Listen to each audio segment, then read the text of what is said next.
નમસ્કાર વિદ્યાર્થી મિત્રો, એનવીકે સ્ટડી ઝોન યુટ્યુબ ચેનલમાં આપ સર્વેનું હાર્દિક સ્વાગત છે।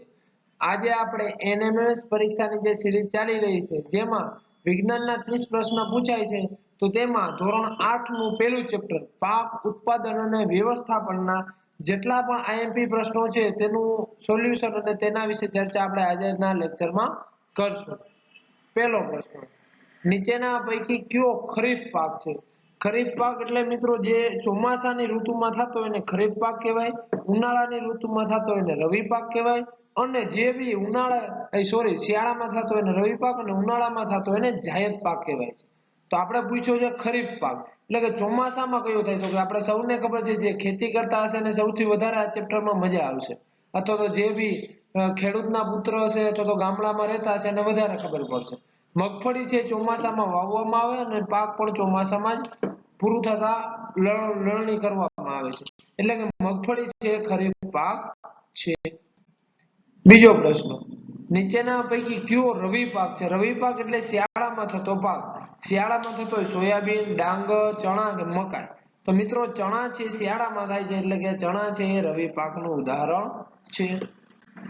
ત્રીજો પ્રશ્ન, નીચેનામાંથી કયું રવિ પાકનું ઉદાહરણ નથી? નથી કીધું એટલે શિયાળો પાકમાં થતું ના હોય, કાં તો જાયદ પાક હોય અને કાં તો પછી કેવું હોય ખરીફ પાક હોવો જોઈએ। ઘઉં છે, ચણા છે, વટાણા છે, મગફળી, આપણે પહેલા જ પ્રશ્નમાં મિત્રો જોયું તો મગફળી કેવો પાક છે? એ ખરીફ પાક છે, એટલે કે રવિ પાકનું ઉદાહરણ નથી। વટાણા, ચણા, ઘઉં આ બધા જ શિયાળામાં થાય એટલે કે રવિ પાકના ઉદાહરણ છે। ચોથો પ્રશ્ન, ખરીફ પાકનો સમયગાળો નીચેના પૈકી કયો છે? મિત્રો આ તમારે ગોખવાનું ના હોય, ચોમાસું આપણે જે બી ઋતુ જે મહિનામાં આવતું હોય એ સમયગાળો હોય એને કહેવાય ખરીફ પાકનો સમયગાળો। તો ચોમાસું ચાલુ કયા મહિનાથી કયા મહિના સુધી થાય? તો કે ઉનાળો પૂરો થાય એટલે મે પછી ચાલુ થાય, તો એટલે કે જૂન થી સપ્ટેમ્બર સુધી ખરીફ પાકનો સમયગાળો કહેવાય। રવિ પાકનો સમયગાળો સામાન્ય રીતે નીચેના પૈકી કયો છે? તો રવિ પાક એટલે કે જે ખરીફ પાક પૂરો થાય ત્યાંથી પછી રવિ પાકનો સમયગાળો ચાલુ થાય, શિયાળાની ઋતુ। તો શિયાળાની ઋતુ ક્યારે ચાલુ થાય છે? તો મિત્રો આપણે સૌને ખબર છે શિયાળાની ઋતુ છે આપણે ઓક્ટોબર પછી જાય એટલે દિવાળીની આસપાસથી ચાલુ થઈ જાય, એટલે ઓક્ટોબર થી માર્ચ સુધી જે સમયગાળો છે રવિ પાકનો સમયગાળો કહેવાય। છઠ્ઠો પ્રશ્ન, નીચેના પૈકી કયું કુદરતી ખાતર છે? કુદરતી ડીએપી, ડાય એમોનિયમ ફોસ્ફેટ? ના મિત્રો, આ તો કૃત્રિમ છે। એનપીકે, નાઇટ્રોજન, ફોસ્ફરસ, પોટેશિયમ આ પણ કૃત્રિમ છે। કમ્પોસ્ટ ખાતર કે યુરિયા? યુરિયા પણ કૃત્રિમ ખાતર છે, જ્યારે કમ્પોસ્ટ ખાતર છે તે કુદરતી ખાતર છે, અળસિયા વાળું।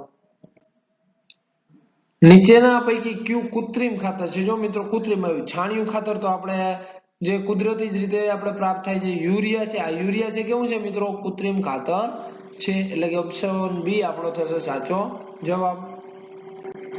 આઠમો પ્રશ્ન, નીચેના પૈકી કયું લણણીનું સાદું ઓજાર છે? લણણી કરવી એટલે કે જ્યારે આપણે કોઈ પાક વાવ્યું હોય અને જે કમ્પ્લીટ થઈ જાય અને એને કાપવામાં આવે એને કહેવાય લણણી। ઓરણી, ખુરપી, દાંતરડું કે દાંતી? મિત્રો અહીં શું કીધું? સાદું ઓજાર કયું છે લણણી માટેનું? તો કે દાંતરડું છે, દાંતરડા દ્વારા પાકને કાપવામાં આવે છે એટલે એને કહેવામાં આવે લણણી કરવી। નવમો પ્રશ્ન, નીચેના પૈકી કયું લણણીનું યાંત્રિક સાધન? યાંત્રિક એટલે કે મશીન ટાઈપનું જે હોય એને કહેવાય યાંત્રિક। તો લણણી માટે યાંત્રિક સાધન કયું છે? થ્રેસર, હાર્વેસ્ટર, ખુરપી કે દાંતી? તો મિત્રો એમાં જવાબ આવશે આપણો હાર્વેસ્ટર। હાર્વેસ્ટર છે જે શું ઊભો પાક હોય છે જો આપણે લણણી કરવી હોય તો આપણે નાના નાના સાધન અથવા તો વધારે સમય ના જો લગાડવો હોય તો ફટાફટ એ મોટું સાધન આવે છે જેના દ્વારા ફટાફટ આપણે લણણી કરી શકીએ છીએ। 10મો, લણણી કરેલ પાકમાંથી બીજ કે દાણાને ભૂસાથી અલગ કરવાની ક્રિયાને શું કહે છે? હાર્વેસ્ટિંગ, થ્રેસિંગ, ચાળવું કે ઉપણવું? મિત્રો એને થ્રેસિંગ કહેવાય। શું કહેવાય? થ્રેસિંગ। જે મકાઈના ડોડા અથવા જારના કોઈ પણ પાક હોય એમાંથી એના બીજ હોય એને અલગ કરવાની પ્રક્રિયાને થ્રેસિંગ કહેવાય છે। ખેડૂત પોતાના પાક ઉત્પાદનનો મોટા પાયા પર સંગ્રહ ધાતુના ઊંચા પાત્રોમાં કરે છે તે મોટા ઊંચા પાત્રને શું કહેવાય છે? પીપળા? પીપળા કહેવાય? ના મિત્રો, પીપળા તો ના જ કહેવાય। એના પછી કોઠાર, સાયલો કે પછી થ્રેસર? મિત્રો જે ઊંચું પાત્ર હોય છે એને કહેવામાં આવે સાયલો। શું કહેવામાં આવે મિત્રો? સાયલો। 12મો પ્રશ્ન 2,4-D કયા પ્રકારનું રસાયણ છે? આ મિત્રો રસાયણના નામ છે 2,4-D. આ અલગ અલગ પ્રકારના રસાયણ હોય છે. તો એ કયા પ્રકારનું છે? કે જંતુનાશક એટલે જંતુને મારી નાખે, નીંદણનાશક એટલે કે જે વનસ્પતિ ઉગી હોય, આપણે જે બી વાવ્યા હોય તે ઉગી હોય એની બાજુમાં નકામો જે વનસ્પતિ ઉગે એને નીંદણ કહેવાય. એટલે નીંદણને મારી નાખે એટલે એને કહેવાય નીંદણનાશક છે. કે ફૂગ હોય ફૂગનો નાશ કરે તો ફૂગનાશક કહેવાય. પેસ્ટનાશક આમાં કયું છે? 2,4-D છે કયા પ્રકારનું છે? તો એ મિત્રો નીંદણનાશક રસાયણ છે, જે આપણો બિયારણ કહેવાય એને દેશી ભાષામાં. તો બિયારણને દૂર કરે છે. 13મો પ્રશ્ન સિંચાઈની પરંપરાગત રીત કઈ છે? એટલે પેઢી દર પેઢી એટલે કે ખૂબ જ વહેલા પદ્ધતિથી હાલી આવે છે એવી પરંપરાગત રીત સિંચાઈમાં એટલે પાણી પાવા માટેની કઈ રીત છે? ટપક, ફુવારા, રહેંટ કે આપેલ પૈકી એક પણ નહીં? તો મિત્રો એમાં આવશે રહેંટ. શું આવશે મિત્રો? જવાબ રહેંટ. ટપક અને ફુવારા પદ્ધતિઓ હમણાં થોડાક વર્ષથી જ શોધાણી છે અને એનો ઉપયોગ પણ થાય છે. એટલે આપણે તો આ શું કઈ ગોતવાની છે? પરંપરાગત. 14મો પ્રશ્ન જમીનને ખેડવા માટે વપરાતું પરંપરાગત સાધન કયું? મિત્રો ખાસ ધ્યાન રાખજો, પરંપરાગત કીધું છે એટલે કે ખૂબ જ લાંબા સમયથી ઉપયોગમાં આવતું એવું સાધન જમીનને ખેડવા માટેનું. કમ્બાઈન, દાતરડું, હળ કે હાર્વેસ્ટર?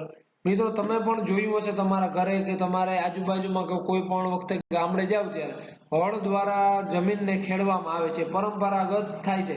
અત્યારે તો ઘણા બધા સાધન શોધાઈ ગયા છે, પણ પરંપરાગત સાધન કીધું છે એટલા માટે જવાબ આવશે હળ.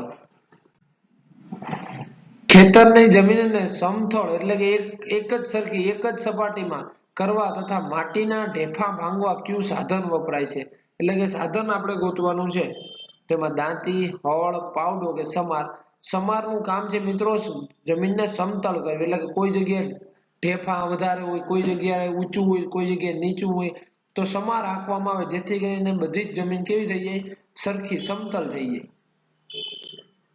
16મો પ્રશ્ન કોડ લીવર ઓઇલ શામાંથી મેળવવામાં આવે છે? કોડ લીવર ઓઇલ હોય એ શામાંથી મેળવવામાં આવે છે? લીમડાની લીંબોળીમાંથી? ના મિત્રો, માછલી, રાઈ કે ઓલિવ? તો મિત્રો માછલી હોય છે એમાંથી જે ઓઇલ મળે એને કહેવાય કોડ લીવર ઓઇલ. એટલે MCQ બી થશે આપણો સાચો જવાબ. 17મો પ્રશ્ન નીંદણને દૂર કરવા માટેનું સાદું ઓજાર કયું છે? સાદું કીધું, સાવ સાદું એવું. નીંદણ એટલે કે જે વધારાની વનસ્પતિ ઉગી હોય, જે આપણે બીજ વાવ્યું હોય અને બાજુમાં વધારાની વનસ્પતિ ઉગે એને કહેવાય નીંદણ. એને દૂર કરવા માટે સાદું ઓજારનું નામ આપણે જણાવવાનું છે. તો એને કહેવાય મિત્રો ખુરપી. ખુરપી દ્વારા આપણે નીંદણને દૂર કરી શકીએ છીએ. 18મું હળમાં લોખંડની મજબૂત પટ્ટીને શું કહે છે? જે હળ આપણે આંકવામાં આવે છે બધા ખેતી કરવા માટે અથવા તો જમીનમાં ખેતી કરવા માટે, તો એમાં હળ હોય એની મજબૂત જે પટ્ટી આવેલ હોય એમાં એને શું કહેવામાં આવે? જોત, મોટ, ફાલ કે ઓરણી? તો એને મિત્રો કહેવામાં આવે ફાલ, જેના દ્વારા જમીન ખેડાય છે, જે જમીનની અંદર રહેલો ભાગ છે જ્યારે આ હળ ચાલતું હોય ત્યારે. સીડ ડ્રીલનું કાર્ય શું છે? જે નવું યાંત્રિક સાધન શોધાણું હતું એમાં સીડ ડ્રીલ છે, એમાં એનું કાર્ય કામ શું કરે છે? આપણે શું ઉપયોગી આવે છે? જમીનને ખેડવા માટે, જમીન સમતલ કરવાનું, બીજની વાવણી કરવાનું કે લણણી કરવાનું? મિત્રો આપણે ખબર જ છે કે સીડ એટલે એનું ગુજરાતી શું થાય? તો કે બીજ. તો એને જ લગતું કંઈક હશે એનું કાર્ય. તો કે એ બીજ હોય છે, બીજનું વાવવા માટે સીડ ડ્રીલનું કામ અથવા તો સીડ ડ્રીલની જરૂર પડે છે. 20મો પ્રશ્ન હાર્વેસ્ટર અને થ્રેશર બંનેનું કાર્ય કરતું સાધન, બંને કાર્ય કરતું હોય એવું કયું છે સાધન? Seed drill? ના મિત્રો, એ તો શું કરે? બીજ વાવે. Combine machine? હા મિત્રો, કમ્બાઈન મશીન જે હોય છે જેનું નામ કમ્બાઈન મશીન છે એ હાર્વેસ્ટરનું કામ કરશે અને થ્રેશરનું, બંને કામ કરી લેશે. 21મો પ્રશ્ન આ 2018માં પૂછાઈ ગયો છે મિત્રો. નીચેનામાંથી કયું કુદરતી ખાતર નથી? છાણિયું ખાતર તો કુદરતી છે, લીલો પડવાશ એ કુદરતી રીતે આપણે મેળવી શકીએ છીએ, ખોળનું ખાતર એ કુદરતી છે, પરંતુ યુરિયા છે એ મિત્રો કૃત્રિમ આપણે માનવ દ્વારા બનાવવામાં આવે છે, ફેક્ટરીમાં, કેમિકલ ફેક્ટરીમાં બનાવવામાં આવે છે, એટલે કુદરતી છે નહીં. 22મો પ્રશ્ન નીચેનામાંથી કયો હળનો ભાગ નથી? હળનો ભાગ નથી, હળમાં એમાં ક્યાં જોડાયેલો? મિત્રો આ પણ પ્રશ્ન 2018માં પૂછાઈ ગયેલો છે. મિત્રો ફાલ, જોત, ઓરણી કે હળ શાફ્ટ? તો મિત્રો આમાં જવાબ આવશે ઓરણી. ઓરણી છે હળનો ભાગ નથી, પણ હળમાં જોડવામાં અથવા તો કોઈ દાંતી વડે જોડવામાં આવે છે ઓરણી છે. જ્યારે હળ, શાફ્ટ, જોત અને ફાલ છે એ હળ સાથેના જોડાયેલા ભાગો છે. 23મો પ્રશ્ન. કોલમ 1 માં આપેલા શબ્દો અને કોલમ 2 માં આપેલા શબ્દો સાથે યોગ્ય જોડકા જોડો. ચાલો, ખરીફ પાક એટલે કે ચોમાસામાં થતો પાક કયો છે? પેલા તો આમાંથી એ શોધો કે ચોમાસામાં થતો એ પાક કયો છે. તો ચાલો, ડાંગર અને મકાઈ. મિત્રો ડાંગર અને મકાઈ ક્યારે થાય? ચોમાસામાં થાય. એટલે પેલામાં આવશે ઈ, એટલે કે કાં તો બી આવશે જવાબ અને કાં તો જવાબ આવશે ડી. એ અને સી તો આવશે જ નહીં. ચાલો, એના પછી રવિ પાક એટલે શિયાળામાં થતો પાક કયો છે? તો મિત્રો શિયાળામાં આપણે ઘઉં, ચણા અને વટાણા, એટલે બીજામાં આવશે ડી. આઈ ડી, આમાં બી છે એટલે આપણો જવાબ થઈ ગયો આ ડી. પછી આગળ જોવું તો જો છાણિયું રાસાયણિક ખાતરના નામ કે તો કે યુરિયા, સુપર ફોસ્ફેટ, એટલે કે બી થઈ જાય. છાણિયું ખાતર છે એને શું કહેવાય અથવા કેવી રીતે મેળવાય છે? તો કે ઢોર માટેનો કચરો હોય એના દ્વારા જ આપણે છાણિયું ખાતર મેળવીએ છીએ. તો ચોથામાં આવશે સી. આપણો જવાબ આવશે ડી. કયો આવશે જવાબ? ડી. 24મો પ્રશ્ન. રવિ પાક કયો છે? રવિ પાક એટલે શિયાળામાં થતો પાક કયો છે એનું ઉદાહરણ આપણે આપવાનું છે. 2021માં આ પ્રશ્ન મિત્રો પૂછાઈ ગયેલો છે. તો આપણે ખબર છે રાઈ છે એ ક્યારે થાય? શિયાળામાં થાય. જ્યારે સોયાબીન, મકાઈ, ડાંગર આ તમામ છે ચોમાસામાં થાય છે. 25મો પ્રશ્ન. નીચેના પૈકી કયું કુદરતી ખાતર છે? કુદરતી રીતે મેળવાય છે. અને એનપીકે એટલે કે નાઇટ્રોજન, ફોસ્ફરસ, પોટેશિયમ. આ નહીં પોટાશ, નહીં યુરિયા, નહીં વર્મી કમ્પોસ્ટ. વર્મી કમ્પોસ્ટ એટલે કે અળસિયાનું ખાતર છે. એ આપણે કુદરતી રીતે જ મેળવી શકાય છે. એટલે એમસીક્યુ ડી થશે આપણો સાચો જવાબ. કુદરતી ખાતર છે વર્મી કમ્પોસ્ટ. 26મો પ્રશ્ન જોઈએ. નીચેના પૈકી આધુનિક સિંચાઈ પદ્ધતિ. આધુનિક એટલે હમણાં જ થોડાક વર્ષોમાં જો ઉપયોગમાં આવી હોય એને કહેવાય આધુનિક સિંચાઈ પદ્ધતિ. સિંચાઈ એટલે પાણી પાવા માટેની પદ્ધતિ. આ પણ પ્રશ્ન મિત્રો 2021માં પૂછાઈ ગયેલો છે. ફુવારા પદ્ધતિ, મોટ, ચેન પંપ કે ઢેકલી. મિત્રો આપણે સૌને ખબર છે ફુવારા પદ્ધતિ અને ટપક પદ્ધતિ આપણે હમણાં જ થોડાક વર્ષોથી જ શોધાણી છે. જેથી કરીને ફુવારા પદ્ધતિ આપણો આવશે સાચો જવાબ. 27મો પ્રશ્ન. છાણિયા ખાતર કે રાસાયણિક ખાતરમાં કયા તત્વો રહેલા છે? છાણિયું અને રાસાયણમાં કયા કયા તત્વો રહેલા હોય આપણે તમામ કહેવાના છે. નાઇટ્રોજન હોય, પોટેશિયમ હોય અને ફોસ્ફરસ હોય. આમાં નાઇટ્રોજન હોય, ફોસ્ફરસ હોય, કાર્બન ડાયોક્સાઇડ ખાતરમાં હોતું નથી.